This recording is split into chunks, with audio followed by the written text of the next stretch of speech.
in public comment not that long ago, and I think it's really intended to be an expansion of that. And then I know there was conversation with the EJ staff about if we would all be able to set up any sort of meetings additionally while we're there with any of the, I guess, tribal nations staffers, whatever perspective that would look like, just to try to encourage the feedback and to continue to build the bridges. And as a result, we have only 15 minutes and we think making a presentation is best. And it was my belief that we could accomplish this really quickly if we were able to jump on a call really quick with the support staff. Awesome. Thanks, Ian, for that context. Yeah, so as Ian mentioned, this meeting is really in preparation for the Colorado Commission of Indian Affairs meeting that's taking place on September 8th. We've received confirmation that that meeting will be taking place on that date and that the task force members are invited to come present to CCIA around 10 o'clock on September 8th. I believe the time allotted to speak and present is about 15 minutes. So I have talked to both Ian and Renee, and it looks like Renee is just coming on now. I think her audio is just still connecting, but Ian and Renee have both agreed to be the leads on kind of the task force presenters. So thanks for that. And I just wanted to kind of share that with the other task force members here so you're aware.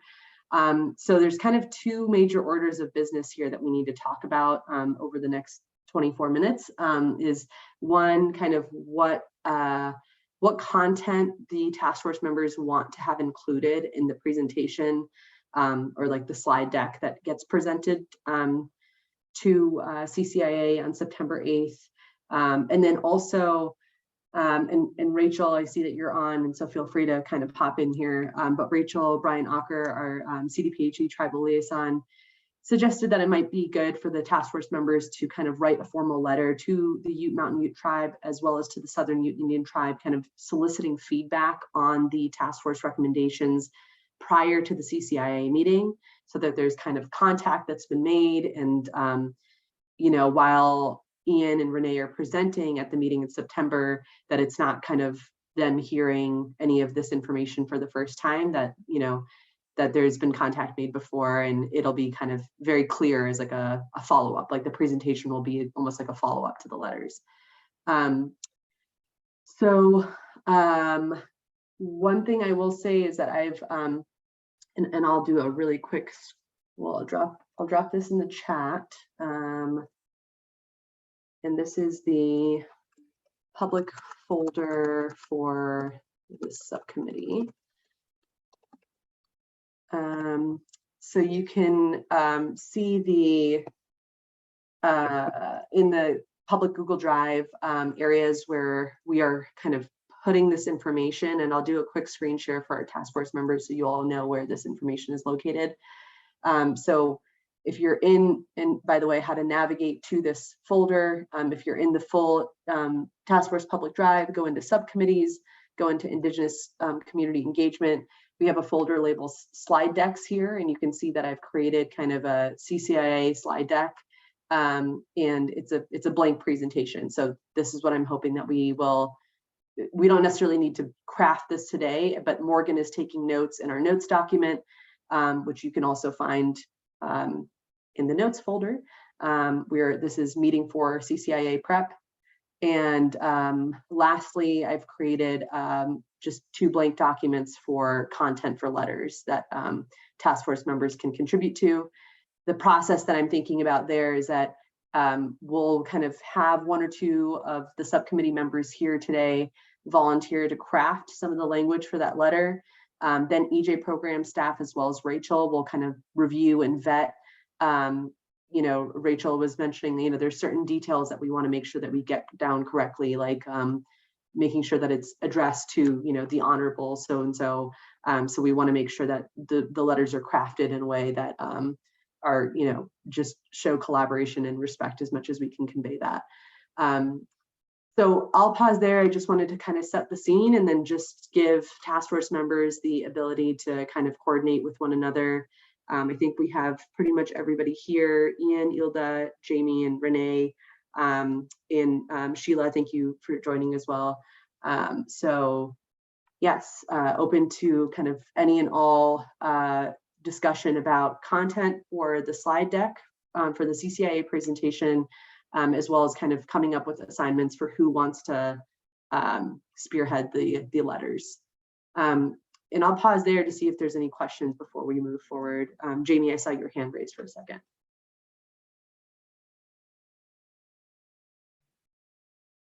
Thank you, Libna. I don't think what I was going to ask is that important after all. Thanks, though.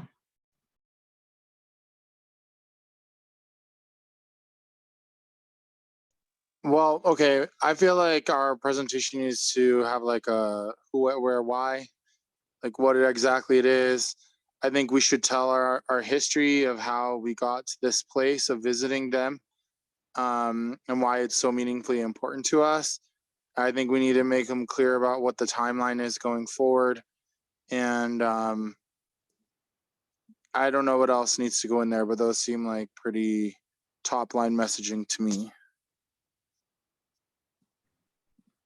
We met with Elder Norman Lopez from the U Mountain Youth last week. Actually, he came and talked to kids at a youth summit in by Fozzie's farm. If you guys have ever been by that space, it's literally like right across from the reservation.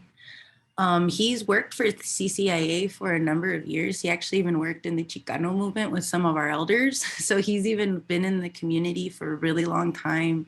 We've worked with Gina Lopez on the missing and murdered Indigenous relative bill as well. So there's already been some communication between our communities in a way. So just acknowledging that historical camaraderie and collaboration. Is there any way that we can support? And I agree with Ian as well, is simply defining why are we having this discussion for Environmental Justice Action Task Force? How can we be an ally to them in these communities to not just have recommendations, but push for implementation that's going to support any environmental justice initiatives that they've seen, or if they don't have spaces there that focuses on environmental justice with tribal communities, how can we help expand in that way to have better representation, more authentic representation to continue collaborating?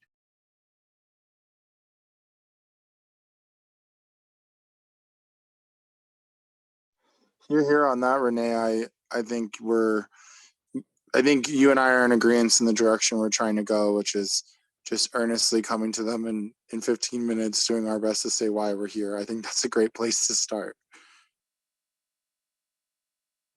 And the history is a part of it, without a doubt. Yeah, just seeing like if there's been past collaborations, anything that we can be more insightful to that we might not be mindful. And then what we're doing, just Environmental Justice Action Task Force, how we can incorporate tribal communities with that type of equity. And going forward, how can we help in other equity spaces when it comes to education or just long-term funding or sustainability between communities too. I'm down to help add anything to the slide if this week as well. I'll be available. I'm back officially too. And then I'm trying to think what else I was gonna add. I think that was it, loves. Thank you.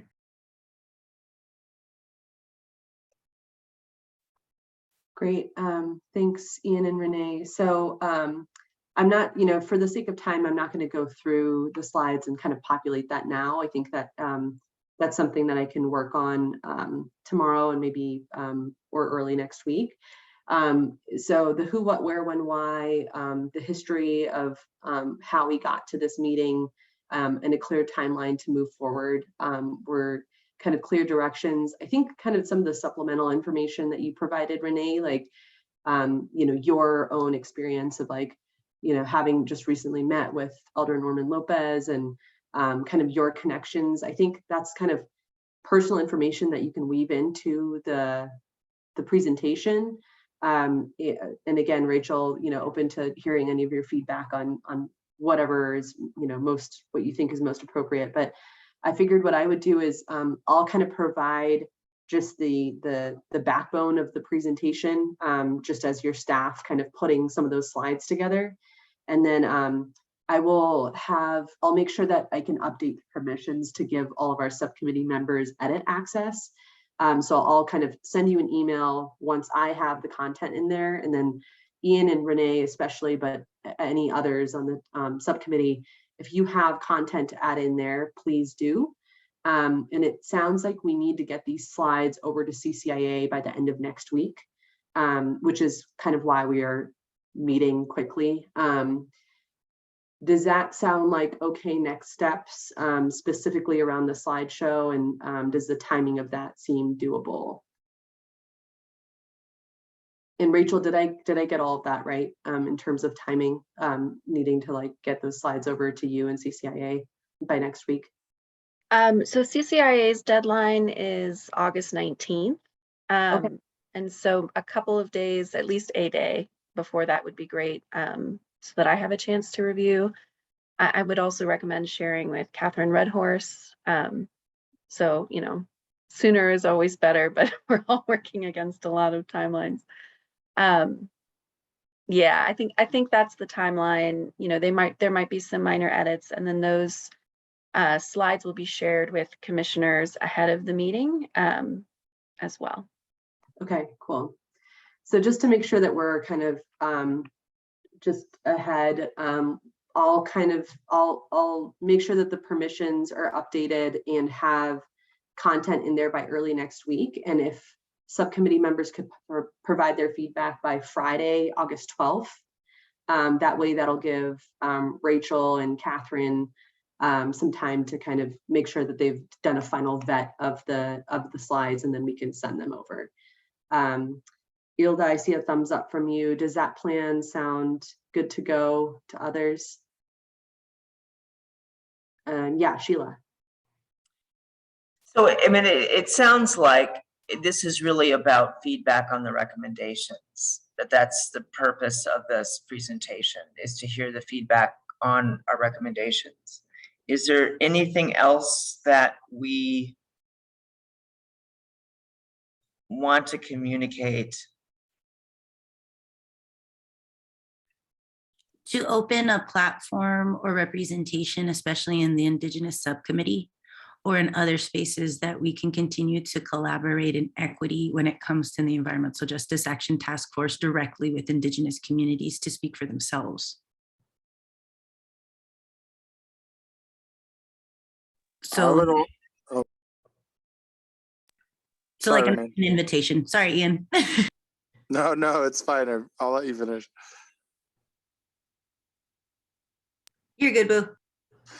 I was just also going to say that I think it goes beyond the recommendations on their table now, because these haven't been made or constructed with their participation. And so I don't think that we should say we only want feedback on the recommendations that are here. It's that we're open to all recommendations that you may have. I think that's much better. Yeah. In that vein, I might recommend just, you know, it doesn't necessarily need to be on a slide. It could just be sort of a comment during the presentation, but it might be good to recognize that Southern Ute has offered some feedback, right? And those are the pieces, you know, the few pieces of feedback we've gotten from Southern Ute are they would like to see us engaging more through the State Tribal Environmental Commission that we have with Southern Ute. They would not like to be considered a disproportionately impacted community. And they would like, you know, formal outreach about these initiatives with much more lead time than the legislature gave on this effort. So I don't think we need to repeat that back, but I think it might be good to mention, you know, we appreciate the initial feedback that we've received from Southern Ute Tribe, right? Because that lets them know that we've heard those things, and that we're not just sort of glossing over that they've shared with us some of their feelings about the process thus far. I think that's a great idea. That's what I was concerned about, that we hadn't acknowledged the history.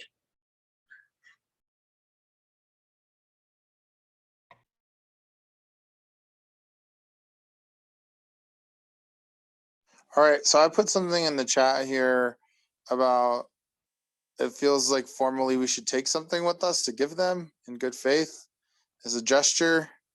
I just want to throw that out there. I don't know what we should bring. There are things in my mind, but I want to see if anybody else agreed.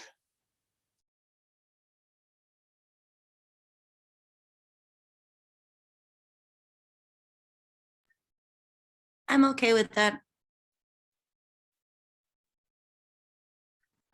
If it's something native or artisan, let us know. I know when Norman Lopez was presenting for youth, he actually is a flute player and a traditional flute player too. So that was really cool. And it's flutes made of cedar. So things like that, being mindful. I also know a lot of really great hand drum makers and things like that we can maybe gift or stuff like that. So just let me know with enough notice in the next week or so as ASAP.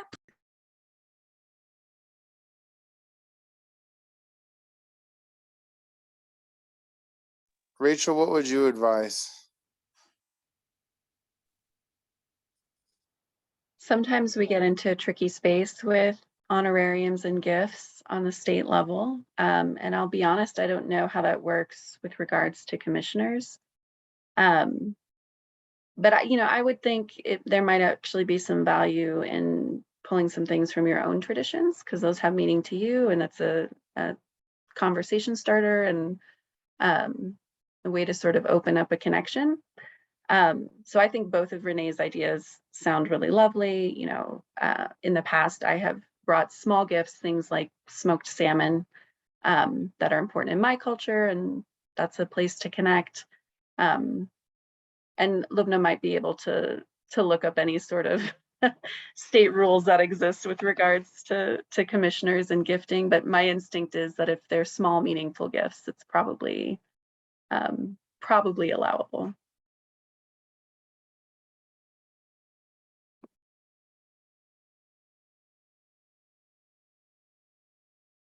I appreciate that feedback. Yeah. Sorry, Ian, thank you.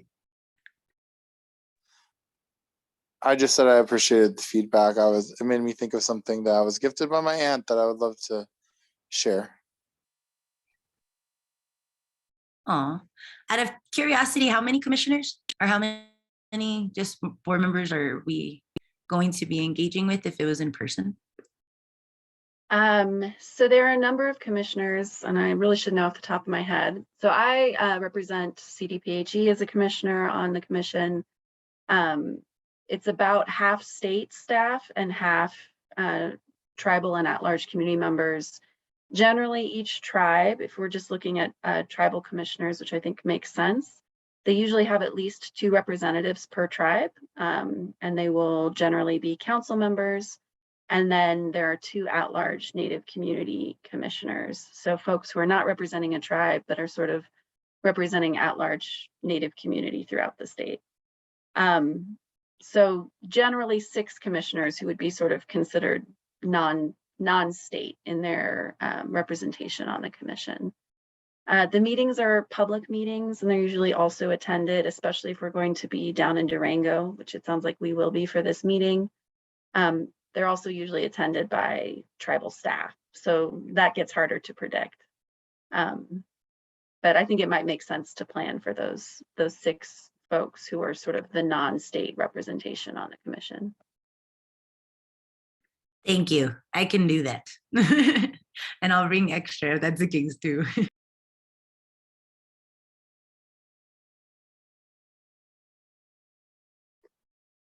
Awesome. So it sounds like on the kind of gift giving front, Ian and Renee, you'll kind of think of things kind of on a more personal level. I will look into if there's any kind of formal ruling on gift giving to commissioners, and just get back to you on that to see if there's any important information that you all need to know.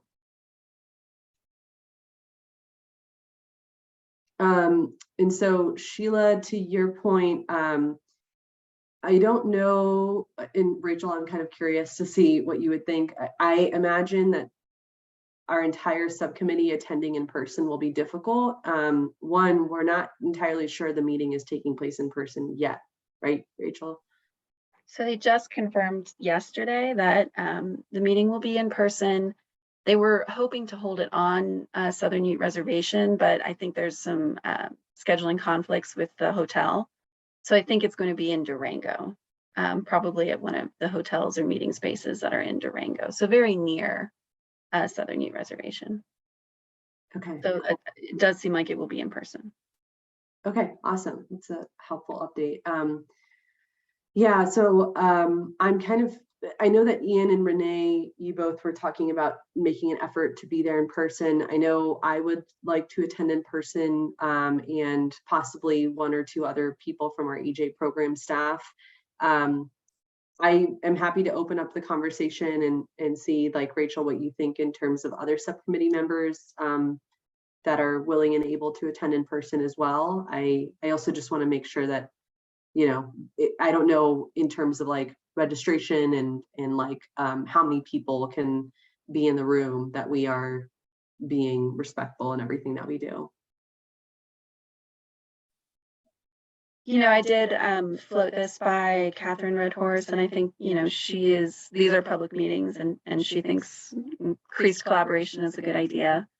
As sort of a value, I think there's always some value in terms of state folks showing our faces, and not just being sort of holed up here in Denver. That said, I do think it's wise to be sort of conscious of the balance in the room. I don't actually know how large this subcommittee is, but my sense it isn't like huge.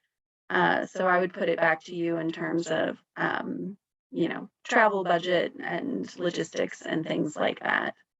You know, I think if we're 5 or under in terms of people who plan to attend in person, that's probably safe. More than that might get a little harder, and we want to confirm with Catherine that their meeting space is large enough and that there aren't any sort of restrictions on those spaces at this time. Awesome, thanks for that. Yeah, I think my primary concern would be just ensuring that there is commitment on those who would like to attend in person. You know, I think most of the subcommittee members here are based, besides Jamie, are based in the Metro Denver area. And so just want to remind people that Durango is a little over 6 hours away. And so I think as EJ program staff, myself included, possibly Joel, you know, we did want to make an effort to attend in person.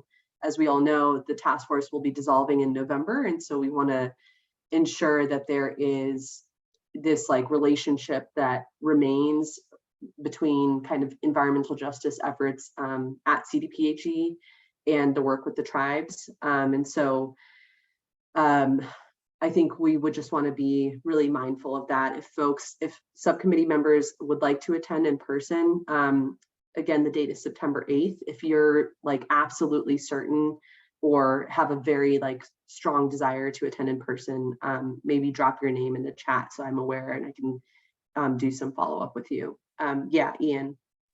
Can we use committee resources to get a room for the people who attend and pay for gas or take the bus, like reimburse, because there is a bus thing that goes there? Yeah, I think we can definitely look into that. Morgan, I see you nodding a little bit, and Morgan has been taking the lead on all of our budgetary abilities. So we can definitely like look into that and confirm, but I think we would probably be okay in doing that. I think you should come, Jaime.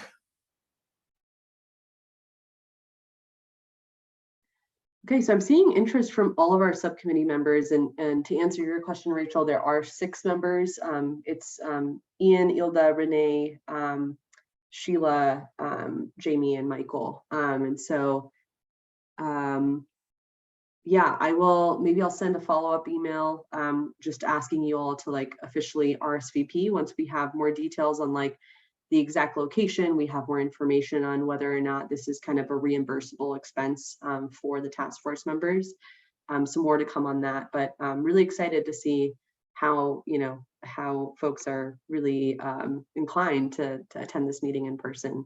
And we might want to have a subsequent meeting prior to September 8th to to think about, and including you, Rachel, to think about if we do want to kind of maximize our time down there and think about how we can set up another meeting with key folks on environmental justice related things, that would be helpful.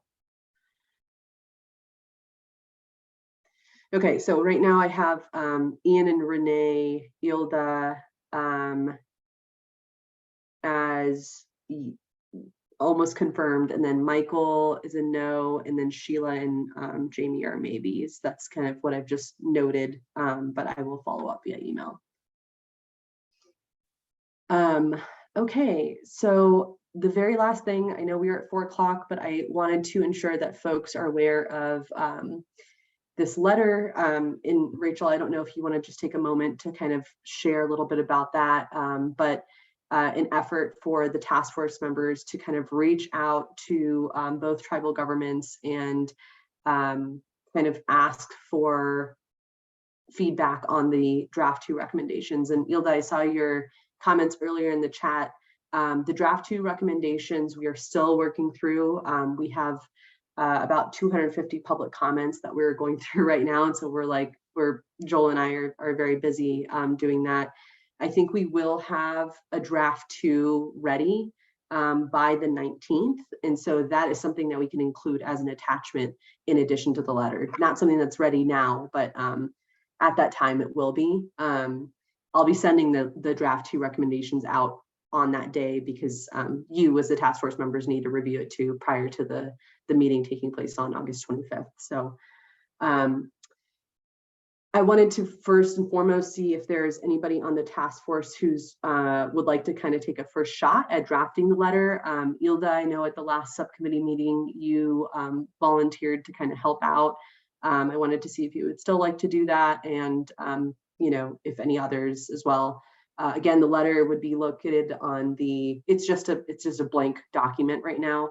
I didn't want, you know, the letter is, to be very clear, coming from the task force members, not from CDPHE staff. So I wanted to make sure that you all have the liberty to craft it the way that you would want to. Ian. I wanted to ask Rachel if there is a formal template for how to address and, you know, the formatting. Yeah, so we do have a template for formatting, and I'm very happy to share that. And I think if you all can sort of focus on what you want in the body of the email, I'll make sure that we sort of dot all of our I's and cross our T's in terms of our correspondence protocols.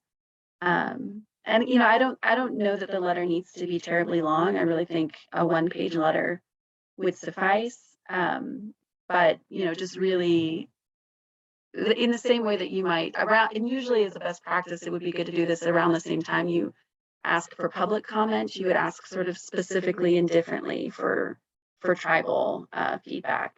So, you know, I think you could use much of the language that you use when you solicited public comment, but really importantly, you wouldn't want to call it public comment in the letter to tribal government. You would really ask for feedback from tribal government partners.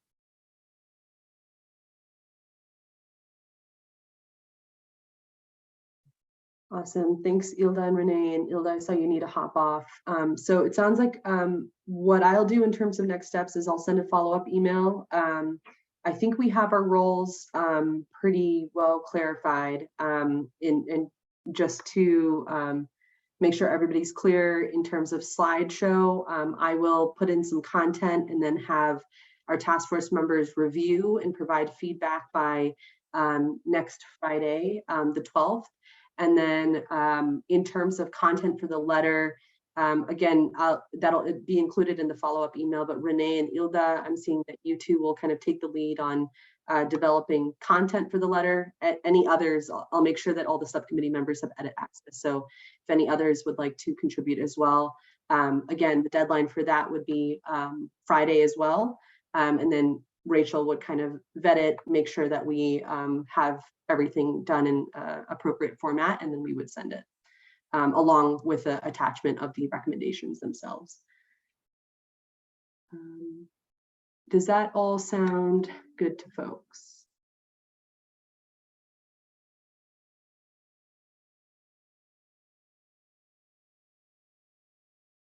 Okay, seeing thumbs up, and we are almost 5 after, so thanks all for sticking around for a few extra minutes. And that is it, and I will follow up via email. Thanks so much. Thank you. Thank you, Lubna, for putting in the extra work for this. Yeah, of course. Yeah. Thanks, Thank Liz. you. And Rachel. Yeah, thanks, Yes. thanks for hopping on. Yes, thank you. Thanks, Rachel. And Morgan, who I see in the corner here. Don't want to leave you out.